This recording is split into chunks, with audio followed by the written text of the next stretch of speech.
the scale was off, could have been off as much as 0.6 pounds. I don't know. I don't know. Hearing the fight ain't selling. I tell y'all, man, boxing, they don't really understand retention. They don't understand, giving they fight fans a good time, while taking their dime. They steal your dime and fake for a good time. That's how they move. The whole thing about it is people want to feel good when they spend their money. And for Crash Out Keisha Davis for what he did last time in Norfolk, and for him to disrespect Abdullah Mason at the top ranked the zone press conference, and he did it for clout, obviously. He's the goofiest nigga. They got the whole goofiest crew. Hitchens, a goof troop. Shakur asking if he a Hall of Famer. That nigga's a goof troop. And Keyshawn's a goof troop because, everybody came out to Norfolk. Allen Iverson, he sold really well the first time. And, when people want to support you, they want to spend money. They don't want free tickets. That's how you want to know you good. People want to spend money. He went out there. He didn't want to fight Edwin De Los Santos. That's what it boiled down to. He didn't want to fight him because he was going to get knocked the fuck out. Right? This is a De Los Santos who I hadn't fought since the Shakur fight. All right? He didn't want to get knocked out. Okay? I believe he was like a pound and a half overweight, right? That was the rumor. It was like something like that, maybe less, a little bit more. And Top Rank bought in a weight cut specialist for him, and he refused to cut the weight. That was strike one. So he didn't even try to cut the weight. Then he proceeded to gain more weight, which ended up being like 3 pounds. I like your dog. What type of dog is that? Yeah, I like your dog. It's a boy. You fine. You too. But hey, I can't be going to niggas' windows. But my bad. I don't see too many of those dogs. Let's see. And she got a cut. He got the perfect Shibu face, haircut and everything. But my bad. But he missed weight, and he could have lost the weight. He refused to lose the weight. So that was strike one with Top Rank, right? Two, he thought De Los Santos was going to fight him coming in overweight. Now, De Los Santos said no. The people in Norfolk were saying, oh, he better leave the city. We going to clip his wings. We going to give him a fade, right? Which, ignorant niggas do that, right? They mad at him and should be mad at Keyshawn, right? So they still had to give Edwin De Los Santos compensation. They pretty much came to agreement with him for compensation, which he's rematching Barrios Venezuela on his uppercard, which is for Rayo. Good luck to him. I like Rayo and I like De Los Santos.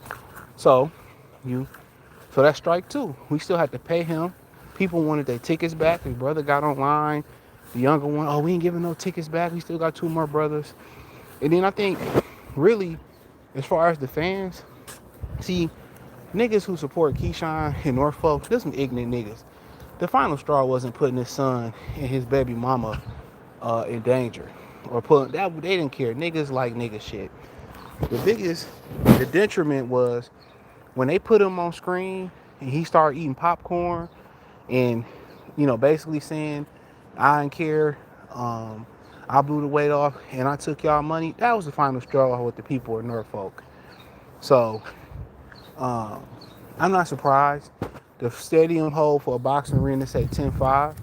They say maybe it's halfway full.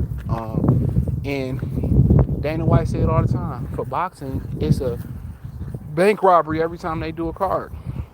Let's get as much money out of the people and get out of here. They don't put on, the fighters don't give you great performances no more.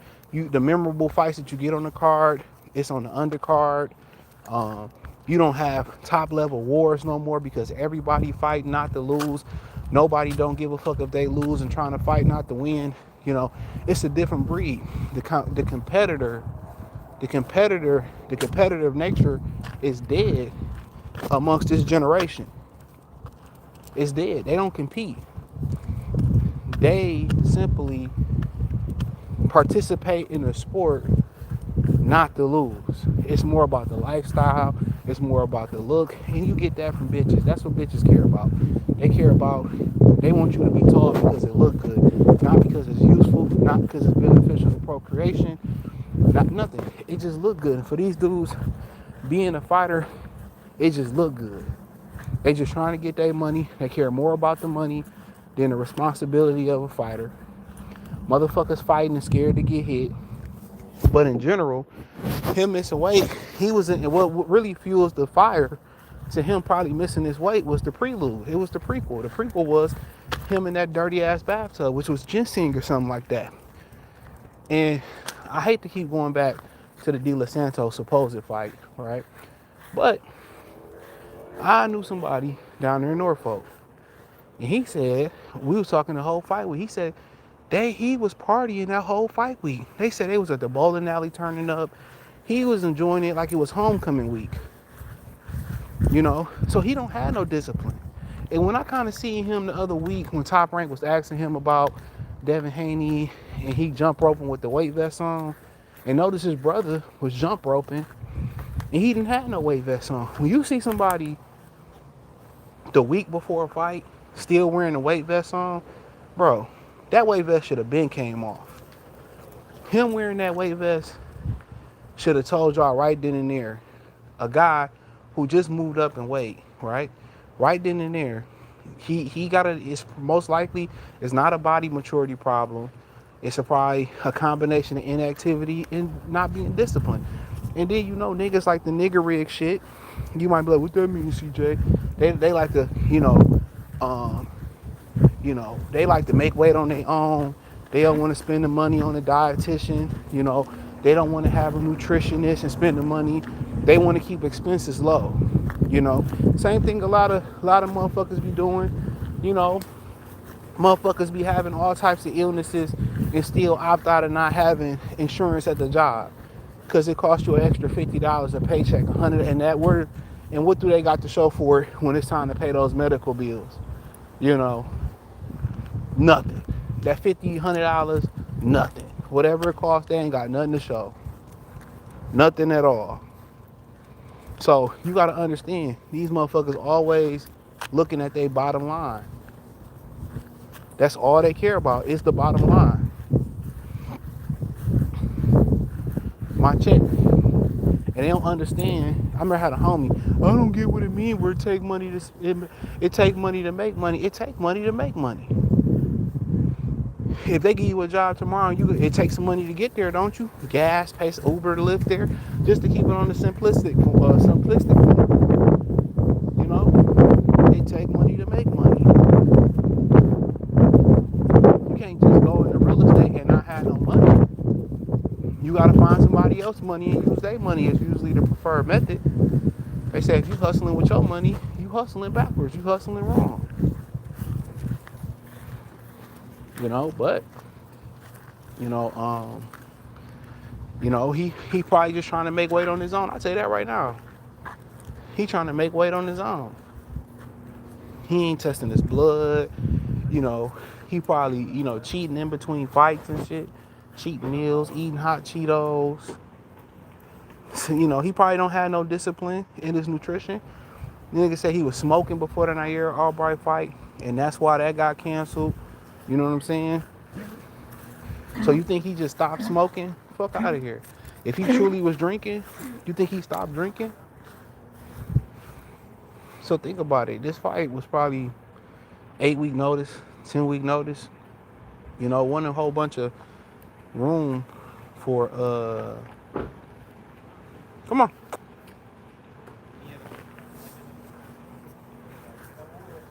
There probably wasn't a whole room for error. So when you trying to, shave down weight, ain't no, like when you trying to do a fast cut, it's minimum room for error. It's a minimum room for error trying to cut that weight down fast. Yeah, it's a little wiggle play because he's young and his body did it before. But if you smoking, bro, it's a problem. If you drinking, that's a bigger problem. If you cheating, eating shit you shouldn't be eating. I heard it say you don't eat red meat during camp because it break down too slow. But that defeats the purpose because if you smoking and drinking, I know it doesn't matter because that red meat is some of the most nutritional weight that you need, especially in the weight cut. Then that means you got to supplement and get that other places. IV with therapy, B12 shots, red meat got creatine in it. So you missing out a lot of that shit. Naturally, the best way to get shit in your system is not supplementation, it's not IVs, it's not shots. The best way is to eat the shit through whole food sources. So him knowing how to balance macros and work and how many calories you should burning how many calories you should be intaking. Yeah, that's especially when you have to make a special arrangement, a special weight. You don't want to be too far underweight and underperform, and obviously you don't want to be overweight. So come fight week, where you at. Striking range probably fight week for them. Striking range is probably 5 pounds. And ideally, you probably want to be 2-3 pounds. Or right at weight. Depending, I probably say striking distance is 5 pounds. But if you got to sweat it out, do all that other shit, man, you shouldn't even be fighting at the weight. I was hearing Curtis Stevens say he juiced the whole fight week. How are you going to perform on fight week? And I get it, the rehydration. But once you get to dirty 30, I say 29, 28, man, your body ain't going to perform. Watch Benavidez's downfall. Unless he keep taking that shit, watch his downfall. Rehydration, to rehydrate and eat all that bullshit after the weigh-in and put that weight on, that start working against you after a while. It works against you.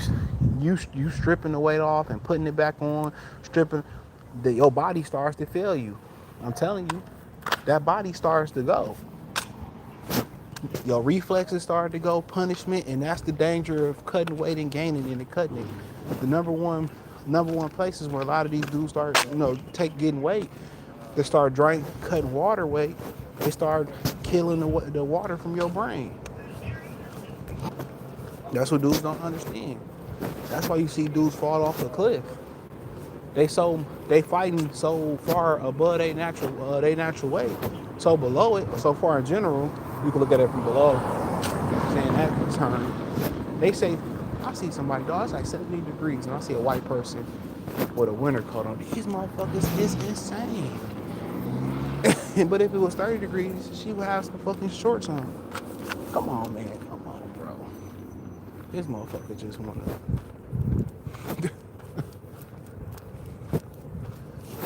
But yeah, so people don't really understand that. That's something that you shouldn't play with. Blowing up. You want to do that scientifically as best as possible if you got the means. How much protein you intaking, and most of it should be protein. How much, especially if you vegan or you're not eating red meat, really, you should really feel full all the time. If you're taking sufficient enough protein, you're gonna feel full. You're gonna feel full, real talk. If you you probably start 160, you should be eating 160 grams of protein, they say. It depends. Black people ain't got to do that, but that's another conversation for another day. But you doing that, you're going to feel full. You're going to feel full, I'm telling you. But it's all about discipline. It's all about mentally. When you cutting weight, it's a mental battle. Especially when you cutting weight and you building muscle and or preserving lean muscle, or you building muscle and or you training for a fight.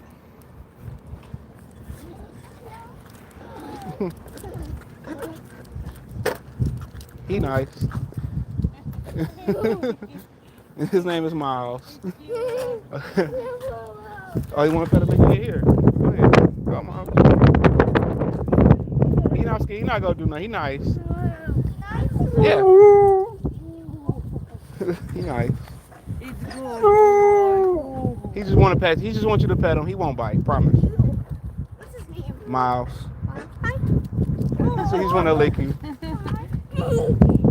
Friendly. How old is he? 8. He old man. He the friendliest dog. Boy. Thank you. He love human interact. Thank y'all. Come on. Good boy. Miles so damn friendly.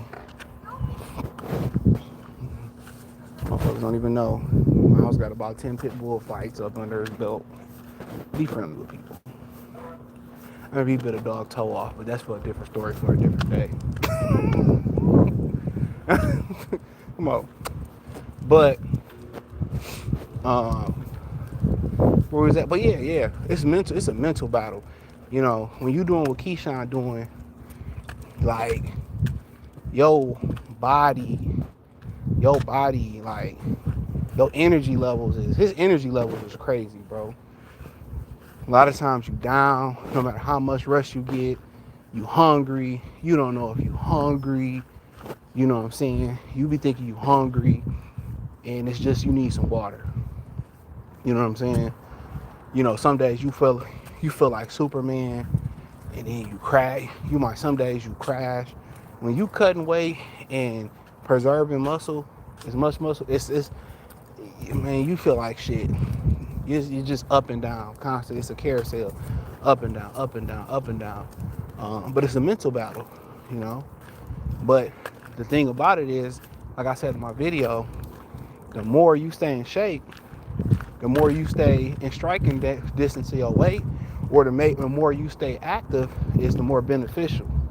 It should become easier and easier. The further you got to work from it, it become hard. And that's why I tell y'all, these guys got to have activity. Y'all think more fighting equal a shorter career. No, it don't. The more active you is, it means a longer, more prosperous career, because you not fighting once a year. You know, boxing is repetitions. The more you do it, the better you get at it. Why do you think these dudes have so many amateur fights? And they still come into this boxing game with hundreds of amateur fights, and they still need the repetition. Come on, man. Come on. And they still need the repetition.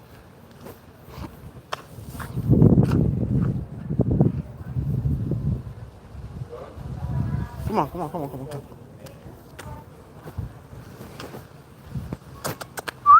Come on. Yeah, they still need the repetition. But if I'm just continuing to have fat camps, you know, and it's more about me losing weight and I can't work on my skill, guess what? Me fighting once to 12 months and I'm really not,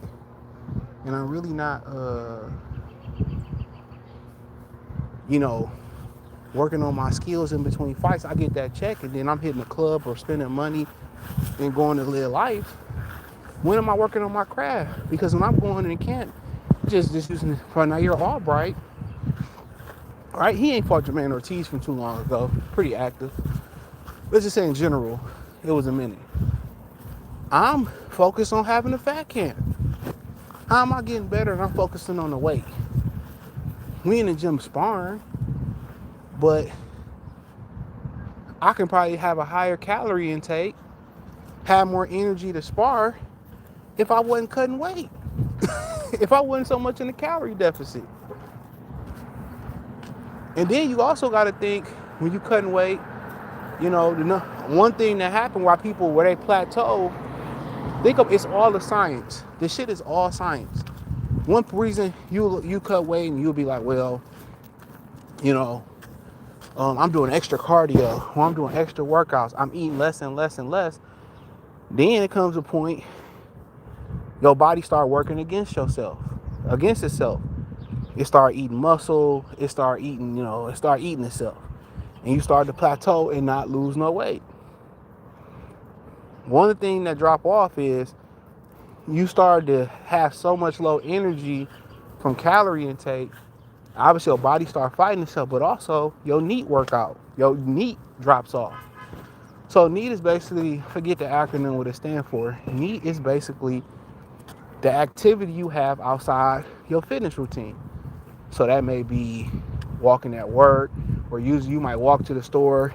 Now you don't really have the energy to walk to the store, so you DoorDash, or you drive to the store, or you used to cycle, or used to be active and used to dance at the club, or hustle, or do trail runs, and now your body is so fucked up that you can't do things you used to do. And that's what really that people should be focused on is your NEAT. Your NEAT. What are you doing outside the gym, outside activity wise, even outside the nutrition for this? What are you doing outside activity wise? And that's where the magic happens when you're making weight. That's where the magic happens. Believe it or not, most of y'all, when you drop weight, you tend to notice that you tend to get skinnier in the summertime when it's hotter. It ain't that it's just hotter, you're more active. In the wintertime, for my people that's, in cold area states, in the wintertime, you tend to sit more. And when you're bored, you tend to eat more. So it's really being stagnant and being bored. And when you cut weight, and I'm about to shift gears and talk about Shakur in a minute, talking about he a fucking Hall of Famer. The number one thing I say for guys who want to cut, women and guys who want to cut weight, activity, your NEAT is very important. When you at the house bored and you ain't sleep, you know what I'm saying? That's when you start to get hungry. Some people confuse thirst for hunger, but you got to be active. Whether you going to swim, you going to walk the dog, you going to do arts and craft, even playing the video game.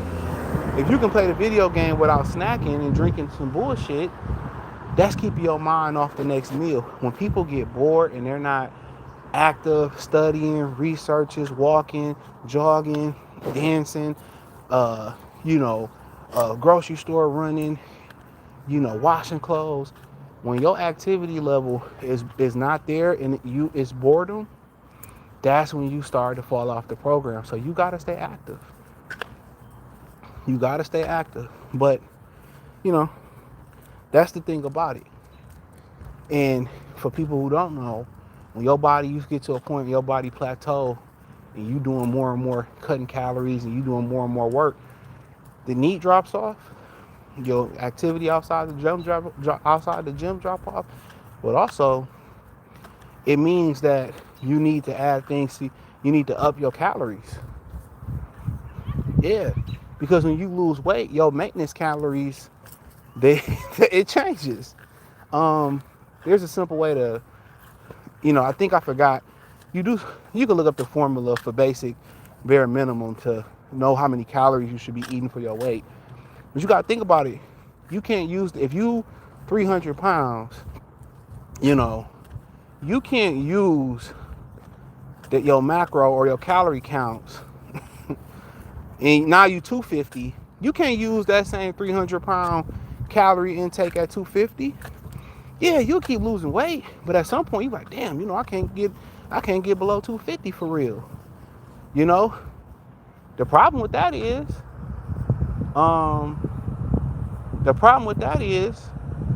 you using the same micro baseline or calorie baseline that you did. And then sometimes it's beneficial to take a break. It's beneficial not to go eat fried chicken or something like that. But sometimes you might want to add popcorn. You might want to add a fatty, or some peanuts. Or you might want to add some pasta. You want to add something to the equation to ramp up the metabolism. Bodybuilders back in the day, they knew how to use sugar water to ramp up their metabolism. So yeah, sometimes you might need to throw something in there, Sometimes, and when your metabolism gets to be in the G and your activity level is A1, You can eat a whole pizza and your body gonna burn that shit off. Sometimes you need a little bit, a bad meal. And I'm not saying it should be fried chicken or something. Maybe, you know, maybe you go have some carne asada, or maybe you have some brie tacos. Maybe you go to the Greek restaurant or the Mediterranean restaurant. You get a lamb shank, you get some lemon rice, you get some tish tawak or something like that.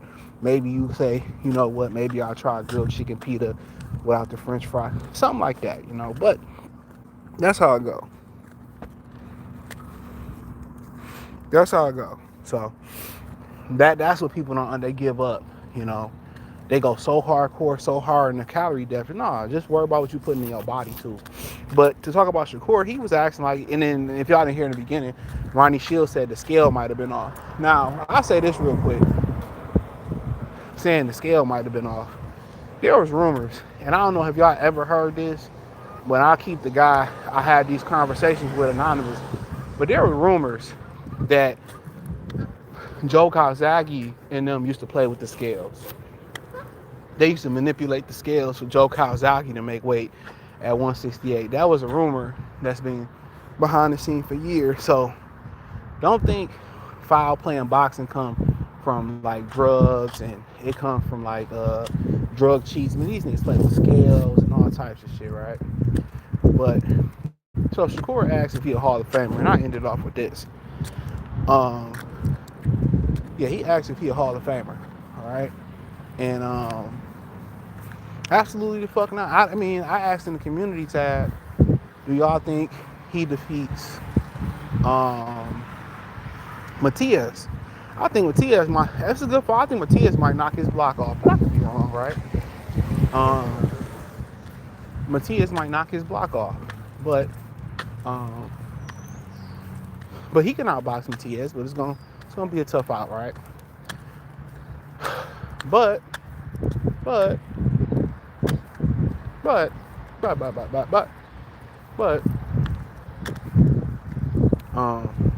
he definitely in the Hall of Famer. You know, where they giving out belts, and it's to me stating that you fought this many world champions and you did this and you did that. That's cool, but everybody a fucking world champion these days. You know, everybody a world champion. Everybody got a wood belt, platinum belt, UGK belt. So everybody got a fucking belt. So that don't impress me that you got a ring belt or you had this belt. Or nah, man, who you fought on your resume? That's when people say, well, Floyd fought 22 world champions. I think it was 90 fucking belts back then. How many of them motherfuckers was considered the lineal? So when we start having those conversations like that, you know, it is what it is. What we got in here? There's sticky shit in this bitch. Yeah, when we start having those conversations, you know, he got more to do. You asking these dumbass questions online. You the main motherfucker to my, I don't be online like that. You ain't no fucking Hall of Famer, bro. You know, Gervonta Davis ain't one either. You know, just because you become undisputed in this era, it don't make you a Hall of Famer neither. Jermell Charlo got to be undisputed, and he didn't even give us the fight that everybody wanted to see, and that's who was with Jared Hurd. So, just because you got a couple of these, now if it was one champion per division, and Shakur was the guy at 26, was the guy at 30, it was the guy at 35, absolutely. You know, you can't dispute that. But what marquee victory do we got? You know, it was fine and dandy when the nigga was 10 feet taller than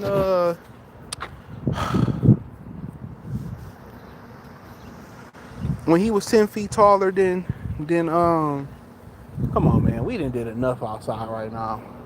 When he was way bigger than Oscar Valdez, now it's your turn to, you know, beat a smaller fighter. Valdez didn't ask that nigga to do a catch weight. You know, he didn't get Teofimo Lopez. He didn't ask him to do a catch weight. Okay? So, I find it quite funny for a motherfucker who didn't get a gold medal, because he can't lay his hat on that. Because a lot of fighters back in the day used to make concessions because they had a gold medal. Okay, he can't say that because guess what? He didn't get a gold medal. He got a silver medal. So you don't have the fanfare, and part of having a gold medal, it came with a built-in fan base. That was the beauty of it.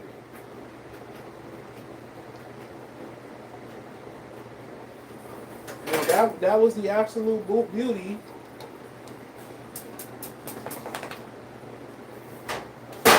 of having a gold medal. It came with a fan base.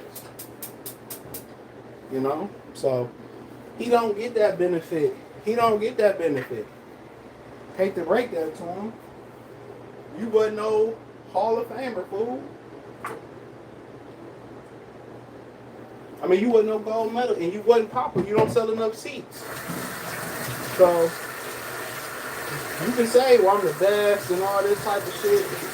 You can't be the best in this sport and everything be given to you in your terms. You got to be in the deficit. You gotta overcome something. He don't overcome nothing. He want everything his way. No gold medal, no popularity. Nigga was on Berlanga undercard. That should tell you everything you need to know. Name me a Hall of Famer that fought on Berlanga undercard and was a two-division world champion. Can't name one. Can't do it. Can't do it. Won't do it. So ain't nobody really trying to hear, you know, all that bullshit that he's in my heart. No, nigga, you a Hall of Shamer because you'll go up and wait for everybody else, right? I'll go up and wait for Conor being 54, but not Devin Haney. You have no marquee names. You think we came to your motherfucking restaurant to eat some Spanish rice, bitch? We want the steak tacos, the shrimp tacos, ho. We want the wonton nachos. We want the fried ice cream. You ain't come for your Spanish rice, nigga, or your duck goose soup. They be killing me with that shit. Fuck your world titles, man, especially when you ain't fight the best to get them. You ain't fight the best to get the goddamn titles. What are the conversations that we really having? You bigger than everybody. You and your brother Keyshawn Davis that miss weight. You know what I'm saying? Y'all niggas that miss weight, unprofessional, disrespect the media. Keyshawn ain't never had a title defense. Talking about I'm the best. Yeah, I'm the best, man. Never defended a title. Shakur, a cherry picker. He probably calling y'all niggas cotton pickers behind your back. Yeah, them FBA cotton pickers, them Akata niggas. Entitled for no reason. What is he entitled to? Don't nobody like the nigga. The bitch that he knocked up don't even like him. Say that right now. I could look at her and already tell. She don't like that nigga. If he didn't have that money, she wouldn't look his way.